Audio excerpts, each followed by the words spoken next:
এখন আমার সামনে যেটা রয়েছে এটা হচ্ছে একটা ঐতিহাসিক কামান, আর এটার বিশাল আকার আর নকশার জন্য বিখ্যাত। তো চলুন দেখা যাক ভেতরে গিয়ে। 1637 খ্রিস্টাব্দে অক্টোবর মাসে সম্রাট শাহজাহানের রাজত্বকালে এটি তৈরি করা হয়।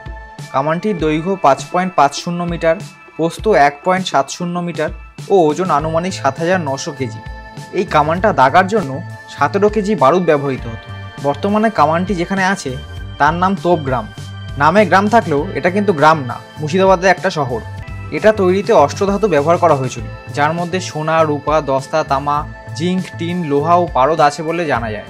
অষ্টধাতু দিয়ে তৈরি হওয়ার জন্য কামানটা আজও মরচেবিহীন।